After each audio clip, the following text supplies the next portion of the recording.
It's exactly 20 minutes after 8 here on the AM show. When we started the show this morning, we told you we're going to give you a little booster for your small business. It's February, still very much early in the year. And my guest is an author of 39 best-selling books and CEO of Destined to Succeed Publishers and Success Consult. Dr. Philip Ayi joins us for a conversation on how to make your business successful. Good morning to you. Good morning, dear. It's good to have you. Same here. So where do we begin from, really, with this conversation? I think I leave that to you, but in the first instance, I would like to introduce myself in more detail. As you just said, I'm the senior pastor of Dominion Bible Church. I live in London for the past 18 years, married to one wife with 2 kids. Why are you emphasizing on one wife? Because I'm married to one wife. And by the grace of God, I have a passion to empower people in their family, in their finance, in their faith, and in their future.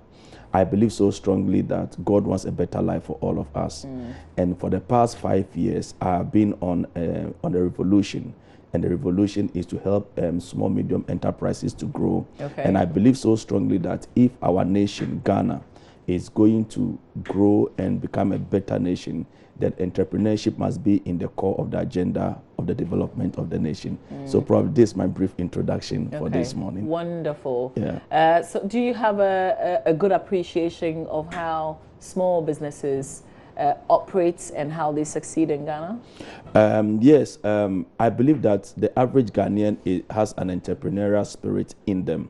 If you walk on the streets of Accra, anywhere you go, you either see people hawking on the road, you see people trying to do buy and sell, you see all kinds of businesses on the stretch of many major roads in Ghana. But the issue is that they don't have necessary support that can help them to take their business to the next level. And I believe that it is our duty, or is the duty of the nation, to put down structures that can help small and medium enterprises grow and to do well. In any nation whose economy is buoyant and vibrant, SMEs are really at the core of the nation.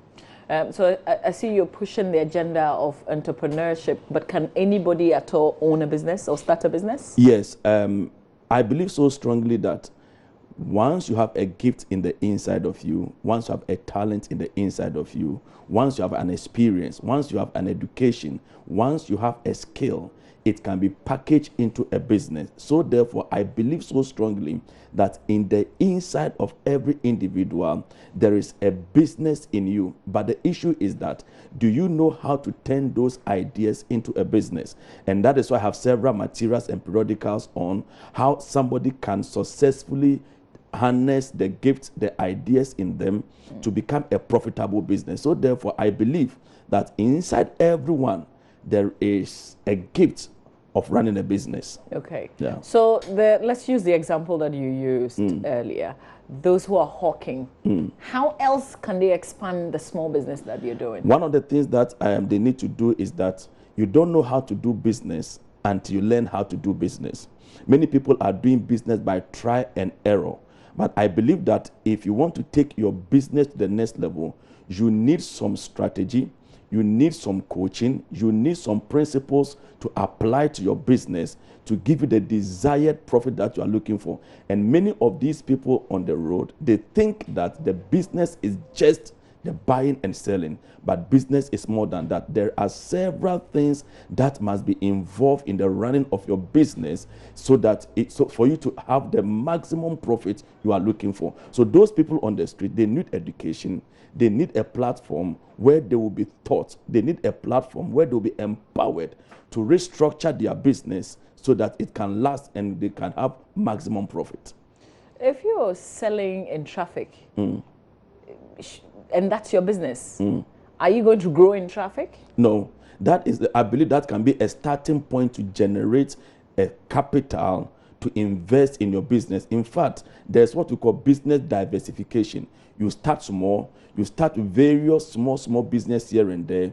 Once you get the necessary capital that you need, you can diversify to more viable, stronger business. So hawking on the street can be the beginning. That is not the end. And it must not also really be encouraged, because the kind of people I see on the traffic are small boys and small girls, which they should be in school. As a matter of fact, where I am coming from in abroad, when a boy who is supposed to be in school during school period is not there, the parents will be fined, or the parents can even be arrested.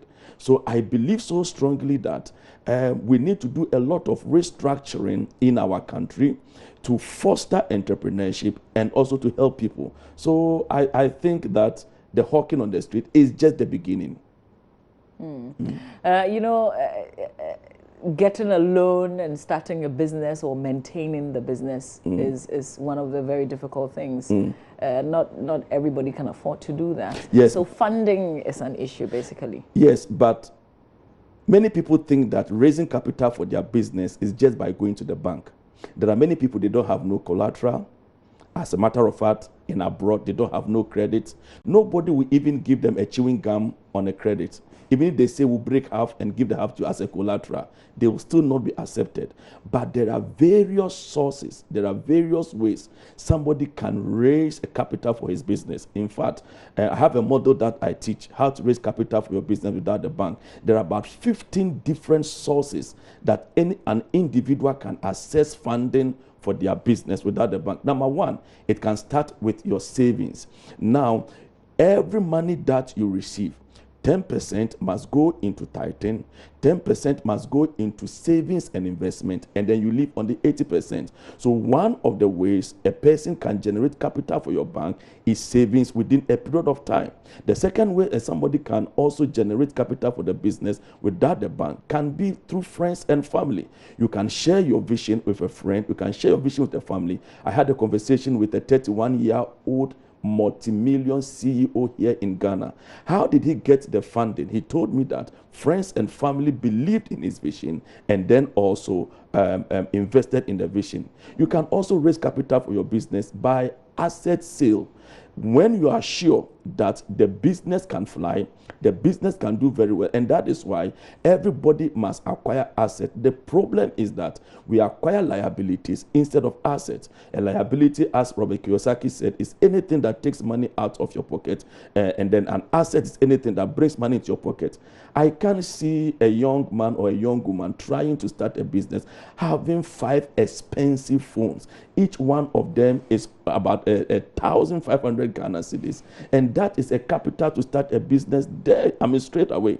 So there are various ways. One of the ways to also raise capital for your business without the bank is ask deposit before you begin any venture. So if you're a caterer or if you are a film producer, if somebody approached you and said, I want you to do something for me, you first of all demand a deposit that is about 70% of the cost of everything. So the whole thing is such that, do we have the knowledge to grow our business? Do we have the knowledge to make things happen? And that is why I believe that I am on this set. So what it means is, without the cash, the initial funding, you can actually get a contract and yes, and start working. You can really start something. It is very, very possible. But the thing is that, do you know how to make it happen? Do you know? I have been running seminars and events in Ghana for the past 5 years.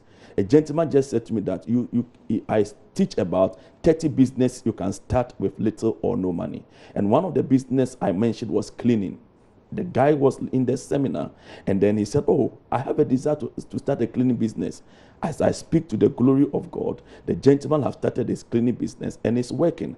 And then also I have what I call... As in providing cleaning services for people who need it. Who need, okay. Yes, like in offices, in businesses, construction sites, and things like that. So I believe it is possible. But the thing is that our eyes need to be open.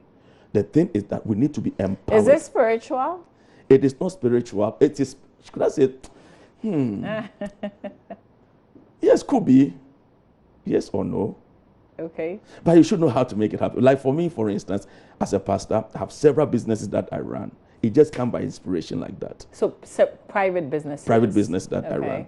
It just comes by inspiration like that.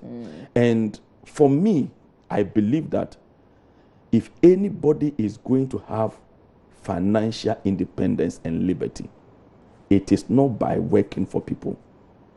It is by having your own business. And in Ghana here, you'll be surprised. So many business opportunities in Ghana.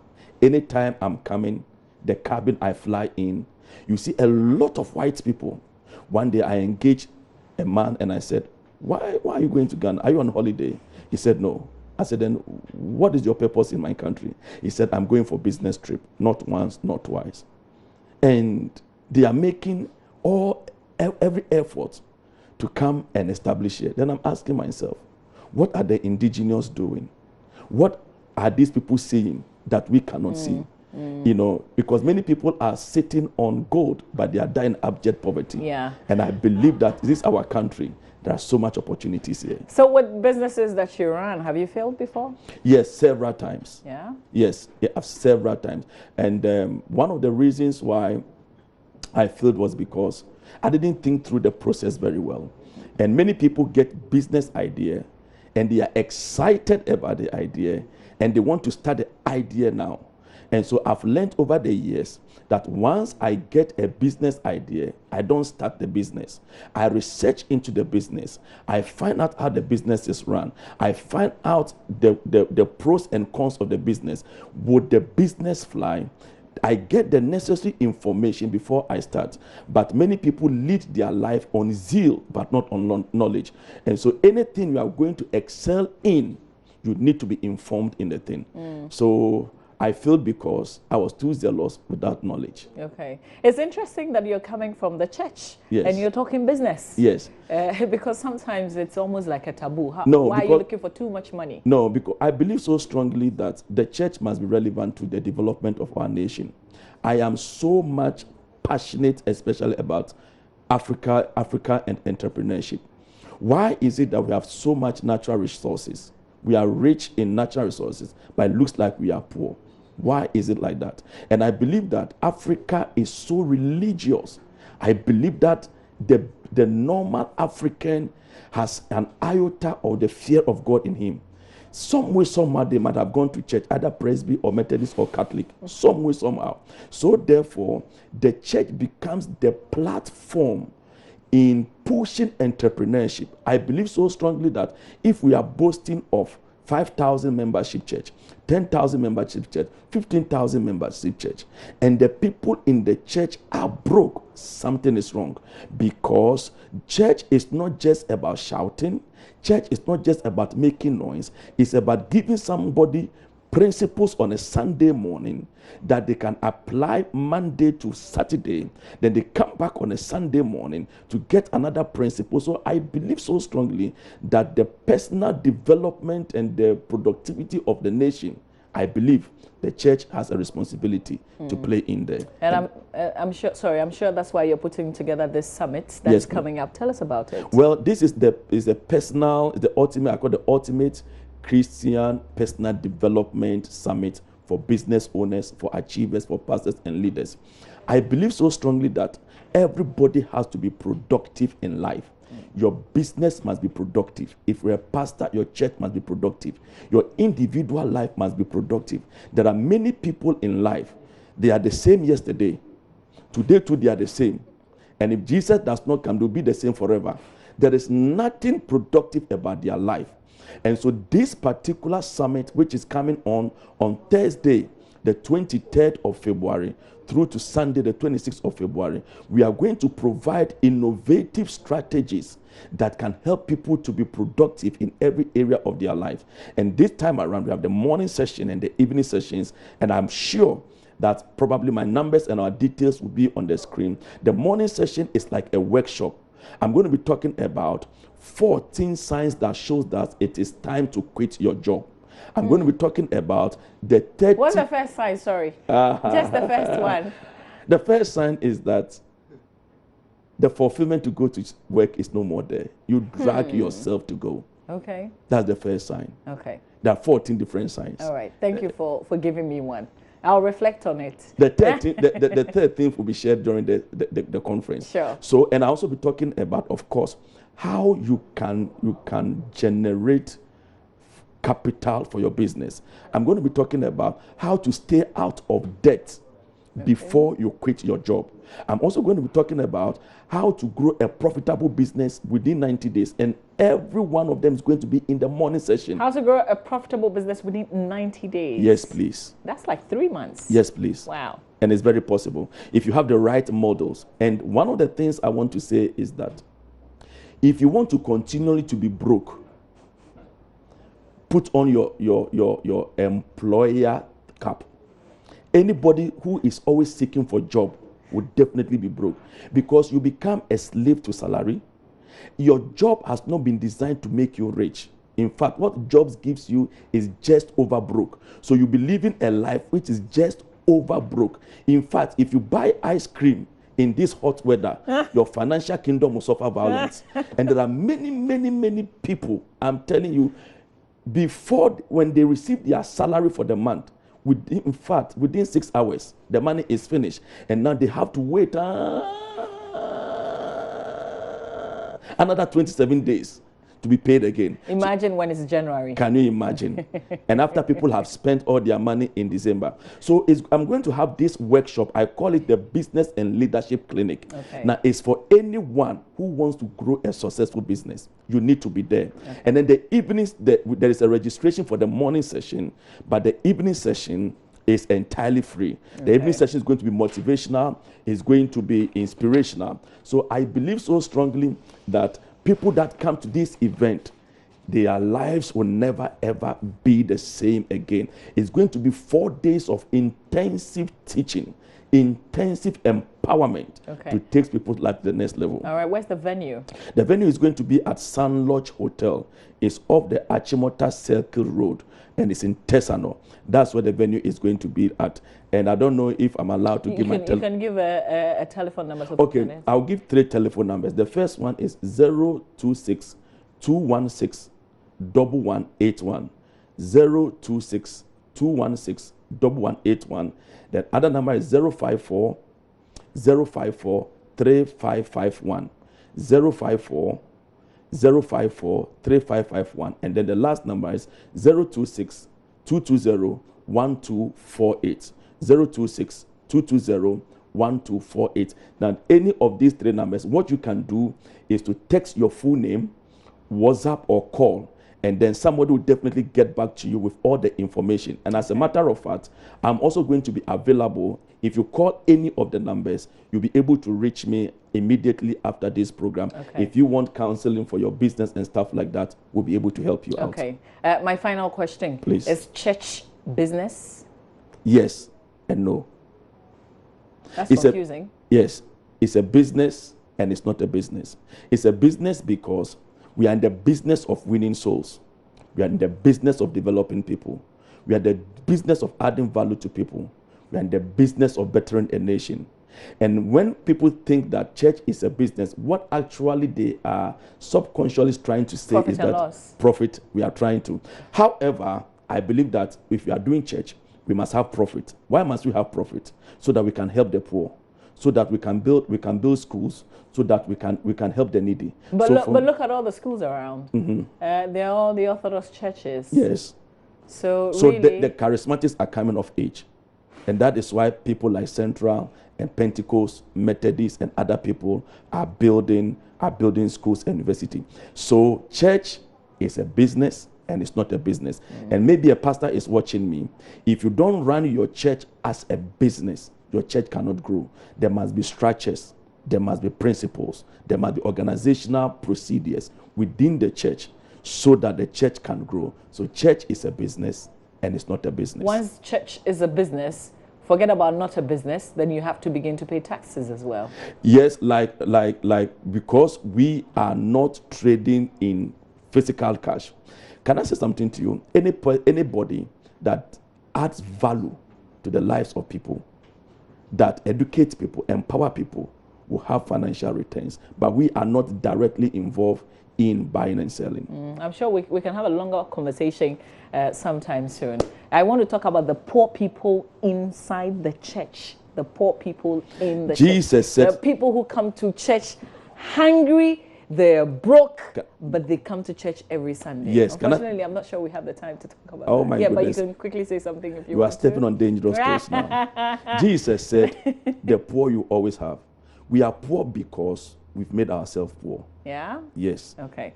Well, after this seminar, we should have a longer conversation. With all pleasure. But I am so grateful for your time. Same here. I've enjoyed talking to you. Thank Same you for here. all the tips. The first tip, the 14-point test, that shows that you should be getting ready to quit your job.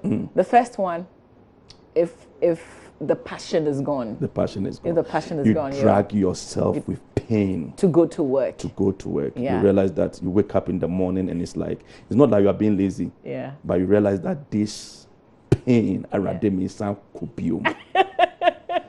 I give my telephone numbers again? I'm sure they got it. Okay. I'm sure they got it. No challenge. Thank you so much Thank you. for your time. We will be bringing back this story that I did say yesterday, that we're not ending it anytime soon. This Bremen Jamara Methodist School issue, the building that collapsed and killed 6 pupils in that building. Today we'll be speaking to Right Reverend Dr. John Boabing Odum, who is with the who is the Winneba Methodist Bishop on this issue. The church has not spoken. The school is for the church. When we come back, we'll speak to the Reverend right here on the AM show. Stay with us.